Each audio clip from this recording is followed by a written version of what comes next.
চতুর্থ শ্রেণীর প্রিয় শিক্ষার্থী SL Das sir YouTube channel থেকে তোমাদের সবাইকে স্বাগতম। আজকে তোমাদের জন্য একটি নতুন ভিডিও নিয়ে এসেছি গণিত বৃত্তি পরীক্ষার প্রস্তুতি স্বরূপ 3 নম্বর বৃত্তি পরীক্ষায় আসা গণিত প্রশ্ন 2023। আমি ইতিপূর্বে 2025, 2024 সনের প্রশ্ন আমার ইউটিউব চ্যানেলে দিয়ে দিয়েছি সম্পূর্ণ সমাধান এবং বিশ্লেষণ সহ। আর এই ভিডিওতে তোমরা দেখতে পাবে বৃত্তি পরীক্ষা সেরা ছাত্রদের যে কত মার্ক পেল তাদের নিয়ে বেশ গল্প। 100 মার্কের একটি বৃত্তি পরীক্ষার প্রশ্ন আমি বিশ্লেষণ সহ সম্পূর্ণ সমাধান দেখাবো তোমাদের এই ভিডিওতে। কাজেই তোমরা যারা এখনও আমার চ্যানেলটিকে সাবস্ক্রাইব করোনি তারা এখনই চ্যানেলটিকে সাবস্ক্রাইব করে বেল আইকনটি প্রেস করে দাও। প্রাথমিক শিক্ষা উন্নয়ন পর্ষদ পশ্চিমবঙ্গ বৃত্তি সমাচার। এখানে টোটাল যে সাবজেক্টগুলির পরীক্ষা হয় বাংলা 100 মার্কের, ইংরেজি 50 মার্কের, গণিত 100 মার্কের, বিজ্ঞান 50 এবং সামাজিক বিজ্ঞান 100, অর্থাৎ টোটাল 400 মার্ক। এই 400 নম্বরের মধ্যে 2025 সনে যে প্রথম স্থান অধিকার করেছে তার প্রাপ্ত নম্বর 395 এবং দ্বিতীয় স্থান যে অধিকার করেছে তার প্রাপ্ত নম্বর 392, তৃতীয় স্থান হচ্ছে 391, অর্থাৎ টোটালি 400 নম্বরের মধ্যে 9, কেউ তোমার কী হলো 8, কেউ 5 কম নম্বর পেয়েছে। আর বাকি কিন্তু 400-র মধ্যে বাকি নম্বরগুলি তারা তুলেছে, অর্থাৎ পার্সেন্টেজের দিক থেকে যদি 98-99% পেলেই কিন্তু দেখা যাচ্ছে ফার্স্ট, সেকেন্ড, থার্ড এরকম হওয়া যাবে। এবং 2024 সনের যে পরীক্ষা হয়েছে তাতেও 3 জনই প্রথম হয়েছে 397 পেয়ে, ঠিক আছে। যাই হোক, আমরা সরাসরি বৃত্তির প্রশ্নটা দেখি। বৃত্তির প্রশ্নে কি আছে?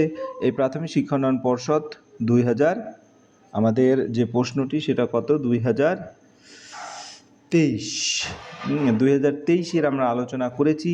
এখন আমরা আলোচনা করব 2024-এর প্রশ্ন, 22-এর প্রশ্ন। হ্যাঁ, তো 2022-এর যে প্রশ্ন আছে সেই 22-এর প্রশ্ন যদি আমরা দেখি, এখান থেকে দেখতে পাচ্ছি যে তোমার কী কী প্রশ্ন আছে। আমরা একটু ক্লিয়ার তোমাদের ধারণা দিচ্ছি। আমরা এটা 2023-এ দেখাচ্ছি।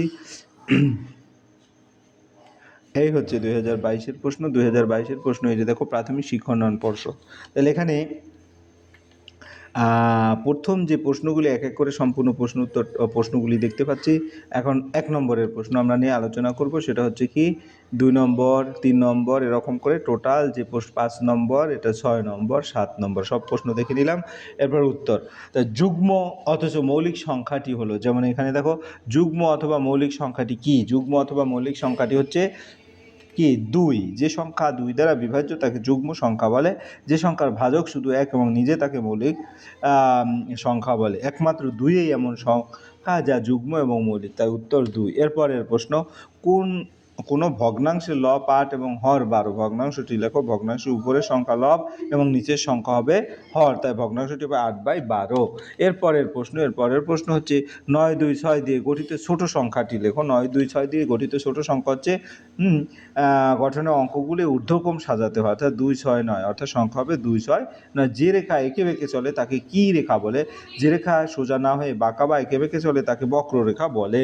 এরপরের প্রশ্ন হচ্ছে যে 609 সংখ্যার শতকের ঘরের অঙ্কটির প্রকৃত মান কত? 609 সংখ্যার শতকের ঘরের প্রকৃত হচ্ছে 6 গুণ 100, অর্থাৎ 600। অধিবর্ষ বা লিপিয়ার বছরটি কত দিনে হয়?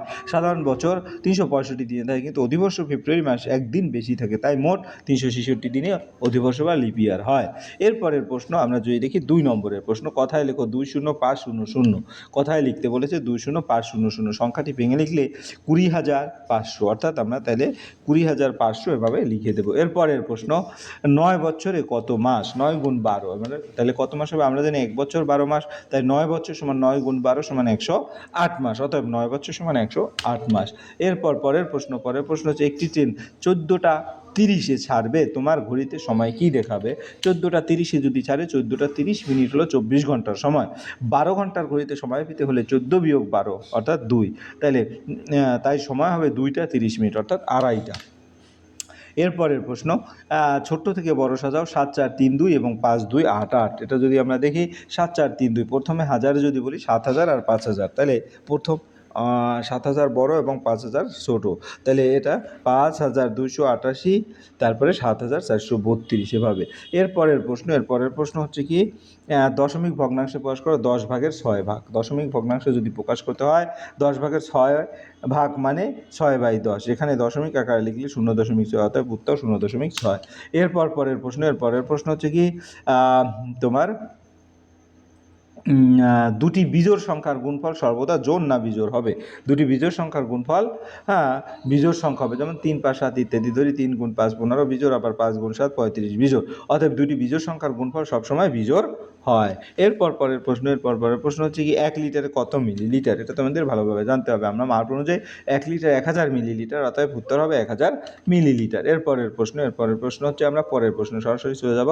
3 নম্বরের প্রশ্ন, ঝড়ের পর 15 জন ছেলে আম কুড়াতে গেল, প্রত্যেক ছেলে 1 ডজন করে আম কুড়িয়েছে, তারা মোট কত আম কুড়িয়েছিল হিসাব করে দেখি।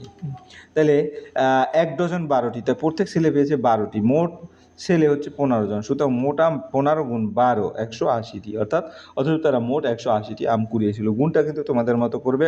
আমি যদি বলি 5 12 60, এর 0, 12 12 আছে 18। এরপরের প্রশ্ন, একটি বাগানের জন্য 350টি চারা গাছ কিনে আনা হলো, 25টি সারিতে সমান সংখ্যায় ভাগ করে রাখা হলো, প্রতি সারিতে কতগুলো করে চারা গাছ রাখা হলো তা হিসাব করে দেখাও। তাহলে আমরা যদি দেখি, এখানে মোট চারা গাছ 350টি এবং সারি হচ্ছে 25টিতে, প্রতি সারিতে গাছ 350 ডিভাইডেড 25, অর্থাৎ 14টি সারি, অর্থাৎ প্রতি সারিতে 14টি করে চারা গাছ লাগানো হয়েছে। এরপরে এবারের বৈশাখী মেলায় 995 জন মহিলা, 1828 জন শিশু এবং 690 জন পুরুষ এসেছে।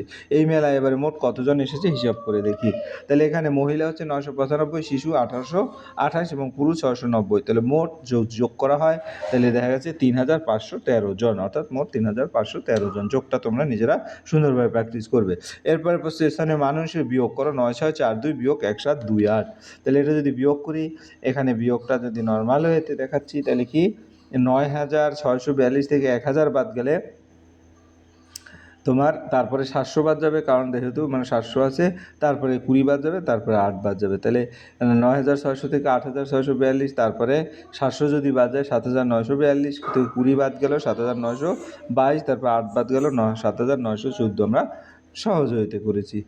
পরের প্রশ্নটা কি বলেছে, মিতালি পিসি 780টি কলা নিয়ে বাজারে গেলেন, তিনি কত ডজন কলা নিয়ে বাজারে গেছেন হিসাব করে দেখি।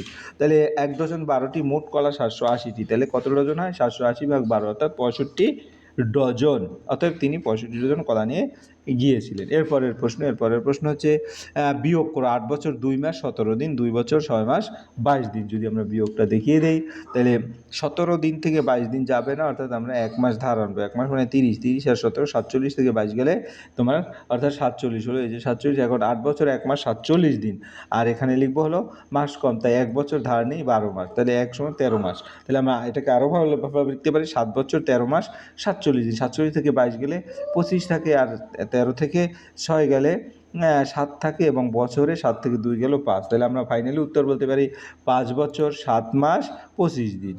এরপরে পরের প্রশ্ন, একটি ভাগ অঙ্কে ভাজক 18, ভাগফল 6, ভাগশেষ 11, ভাজ্য কত নির্ণয় করো। আমরা সূত্র যদি জানি, ভাজ্য সমান ভাজক গুণ ভাগফল যোগ ভাগশেষ। তাই এখানে ভাজক হচ্ছে 18 গুণ 6 যোগ 11, তাহলে 108 যোগ 11, অর্থাৎ 119, অর্থাৎ ভাজ্য হচ্ছে 119। এরপর পরের অঙ্ক যদি বলি আমরা, তোমার এখানে কি বলেছে, 4 নম্বর অঙ্ক, ঘড়ি দেখে সময় হিসাব করে দেখি। এখানে দেখো, এখানে 12টা, এখানে 4টা, অর্থাৎ প্রথম ঘড়িতে বিকাল 4টা বাজে, এবং দ্বিতীয় ঘড়িতে এখানে কয়টা বাজে, 5টা 15। কারণ 5টা আর এখানে 15। তাহলে আমরা ফাইনালি যদি এটা উত্তর দেখাই, তাহলে কি লিখব, প্রথম ঘড়িতে সময় কত, ঘড়িতে ঘন্টার কাঁটা 4 এবং মিনিটের কাঁটা 12, অর্থাৎ 0 মিনিটে থাকলে সময় হবে 4টা। আবার দ্বিতীয় ঘড়িতে বিকাল 5টা 15 মিনিট, মানে 5 ঘন্টা 15। তাহলে এখন প্রথম ঘড়ির বিকাল 4টা থেকে দ্বিতীয় ঘড়ির বিকাল 5টা 15 পর্যন্ত সময় ব্যবধান 5টা 15টা বিয়োগ 4টা, অর্থাৎ 1 ঘন্টা 15 মিনিট। 1 ঘন্টা 15 মিনিট 75 মিনিট। তাহলে উত্তর হবে 75 মিনিট। এরপরে খ নম্বরের প্রশ্ন, ভগ্নাংশের যোগ করো। তোমার উত্তরটা কত আসবে? উত্তরটা আসবে হর সমান, তাই লব বিয়োগ করি। 7 বিয়োগ 3, এখানে দেখা গেছে 4/10 আসছে, ঠিক আছে, অর্থাৎ 2/5। এরপরের অঙ্ক যদি আমরা চলে যাই, পরের অঙ্ক কি বলেছে, 110 মাস সমান কত বছর কত মাস। আমরা যদি দেখি, 110 মাস সমান কত বছর, 1 বছরে 12 মাস, তাহলে 110 মাস মানে 110 ভাগ 12, 9 বছর, অবশ্যই 2 মাস থাকে, তাহলে 9 বছর 2 মাস। 1 ঘন্টা 30 মিনিট কত মিনিট, 1 ঘন্টা সমান 60 মিনিট, 60 যোগ 30, অর্থাৎ 90 মিনিট। এরপর পরের অঙ্ক চলে যাব। পরের অঙ্কে কি বলেছে, পরের অঙ্ক বলেছে হচ্ছে তোমার, একটি বেলফুলের দাম 12 টাকা, তাহলে একটি রজনীগন্ধা মালার 25 টাকা। তুমি 5টি বেলফুলের মালা এবং 4টি রজনীগন্ধার মালা কিনলে তোমার মোট কত টাকা লাগলো। 5টি বেলফুল হচ্ছে 12 গুণ 25, 5 60 টাকা, ঠিক আছে। তোমার একটি রজনীগন্ধার মালার দাম 25 টাকা, তাহলে একটি বেলফুলের মালার দাম 12, তাহলে 5টি বেলফুল, 4টি রজনীগন্ধা 25 গুণ 4 100, তাহলে টোটাল যে হলো 60 যোগ 100 অর্থাৎ 160 টাকা। এরপর পরের প্রশ্ন হচ্ছে বাড়ি থেকে তোমার মামা বাড়ি 16 কিলোমিটার, মামা বাড়ি যাওয়ার জন্য তুমি 12 কিলোমিটার 300 মিটার বাসে এবং 2 কিলোমিটার 830 মিটার রিক্সায় গেলে, বাকি রাস্তা হেঁটে গেলে। বাস ও রিক্সায় মোট কত রাস্তা গেলে হিসাব করে দেখাও, আর কত রাস্তা হেঁটে গেলে তাও হিসাব করে দেখাও। তাহলে আমি এখানে বাড়ি থেকে বাসে 12 কিলোমিটার 300 মিটার, রিক্সায় 2 কিলোমিটার 830 মিটার, প্রথমে যোগ করি 12 কিলোমিটার 300 এবং 2 কিলোমিটার 830, সব যোগ করলে 12 2 14 কিলোমিটার এবং 830 1130 মিটার, তাহলে 1130 মিটার মানে আবার 1 মিটার 130 মিটার, তাহলে 15 কিলোমিটার 130 মিটার, অর্থাৎ বাস ও রিক্সায় গেছে 15 কিলোমিটার 130 মিটার। এখন হেঁটে যাওয়া 116 কিলোমিটার এবং 15 কিলোমিটার বাদ দিলে দেখা গেছে এখানে থাকবে হলো 100 কিলোমিটার 870 মিটার, হেঁটে গেছে 100 কিলোমিটার 870 মিটার। এরপর পরের প্রশ্ন হচ্ছে কি তোমার 54 সেন্টিমিটার সমান 54 সেন্টিমিটার 1 মিলিমিটার কত মিলিমিটার? 1 লিটার জলের বোতলের দাম 16 টাকা, 48 টাকায় কত লিটার জল পাওয়া যাবে? তা প্রথম উত্তর যদি বলি 1 সেন্টিমিটার 10 মিলিমিটার, 54 সেন্টিমিটার 54 গুণ 10 অর্থাৎ 540 মিলিমিটার, যোগ 1 541। 1 লিটার জলের বোতলের দাম 16 টাকা, 48 টাকা কত লিটার জল পাওয়া যাবে? 16 টাকায় 1 লিটার, সুতরাং 48 টাকায় 3 লিটার জল পাওয়া যাবে। এরপর পরের প্রশ্ন হচ্ছে ধর্মতলা থেকে দীঘা যাওয়ার বাস ছাড়ছে, প্রতি বাসে 65 জন যেতে পারে, এরকম 24টি বাসে কতজন যেতে পারে হিসাব করে দেখাও, এবং 1300 জনকে দীঘা নিয়ে যেতে গেলে কতগুলো বাস লাগবে? তাহলে এখানে একটি বাসে 65 জন, তাহলে 64টি বাসে 65 গুণ 24 অর্থাৎ 1560 জন, অর্থাৎ 1560 জন যেতে পারবে। তাহলে আবার 1300 জনের জন্য বাস লাগবে, 1300 ডিভাইডেড 65 অর্থাৎ 20টি বাস লাগবে। এরপর পরের অঙ্ক সরল করো, সরল 5 নম্বরে যেটা সরল, তাহলে আমরা যদি সরলটা দেখি এখানে ফার্স্ট ব্র্যাকেটে 15 থেকে 11 যাবে, 11 গেলে 4 থাকে, 4 আর 6 10, অর্থাৎ ফার্স্ট ব্র্যাকেটের কাজ হচ্ছে 10। এখন সমীকরণে 75 ভাগ 5 গুণ 3 বিয়োগ 10 গুণ 4, তাহলে এখানে কি 10 গুণ 4, এবার ভাগ ও গুণ করি, তাহলে দেখা যাচ্ছে 75কে 5 দিয়ে ভাগ করলে 15, 15কে 3 দিয়ে গুণ করলে 45, 10 গুণ 4 40, তাহলে আমরা ফাইনালি 45 বিয়োগ 40 বিয়োগ 5 অর্থাৎ 5 বিয়োগ 5 শূন্য, উত্তর হবে 0।